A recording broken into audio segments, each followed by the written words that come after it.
जय श्री राम। प्रेमी भक्तों, गोस्वामी तुलसीदास जी कहते हैं कि बिनु सत्संग ने हरि कथा, ते ही बिनु मोह ने भाग, मोह गए बिना राम पद, होई ना दृढ़ अनुराग।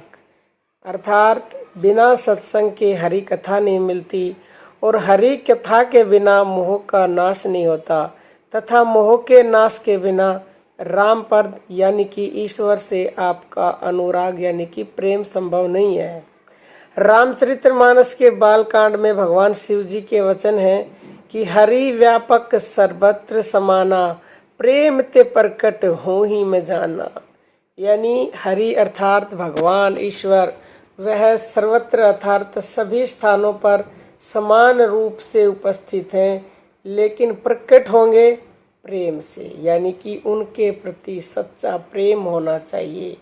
और प्रेम प्राप्त होता है सत्संग से। सत्संग यानी सत्य का संग।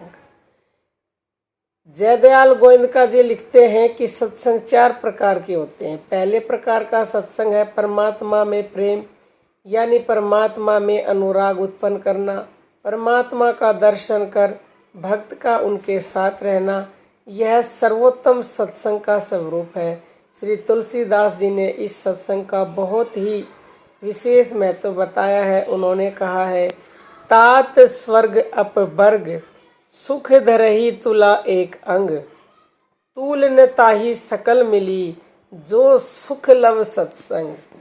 यानी कि हे तात, यदि तराजू के एक पलड़े पर स्वर्ग व मुक्ति के सुख को रख दें और दूसरे पलड़े पर विद्यमान सत्संग हो, तो जो सुख सत्संग में प्राप्त होगा उसके आगे तो स्वर्ग सुख कुछ भी नहीं है। यानी कि स्वर्ग सुख भी क्या चीज है उसके आगे।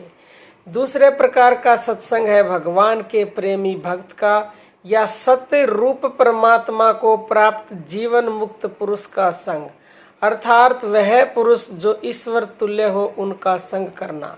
तीसरा सत्संग है उन सभी उच्च कोटि के साधक पुरुषों का संग जो ईश्वर प्राप्ति या परमात्मा प्राप्ति के लिए अनवरत प्रयत्नशील हैं। चौथा और अंतिम सत्संग है उन सभी सत्य शास्त्रों का स्वाध्याय जिसमें भक्ति, ज्ञान, वैराग्य और सदाचार का वर्णन हो। इस प्रकार ये सत्य शास्त्रों का सदा श्रद्धा व आदर पूर्वक पठन, मनन और अनुशील करने से सत्संग के समान ही लाभ मिलता है। वर्तमान में सत्संग का स्वरूप बिल्कुल बदल सा गया है। अक्सर व्यक्ति कहते हैं कि यह हम तो फलां जगह सत्संग में गए थे, हम फलां जगह गुरुजी के सत्संग में होकर आए, लेकिन उनके आचरण में, बोली भाषा में 1% भी परिवर्तन देखने को नहीं मिलता। वो वैसे ही पहले की तरह अपशब्द बोलते मिलेंगे, आलोचना करते मिलेंगे, निंदा बुराई करते मिले हैं, दूसरों का दिल दुखाते हैं। तो ऐसे सत्संग में जाने का लाभ नहीं। सत्संग में जाने का लाभ जब है जब अपने अंदर आप उस बात को उतारो।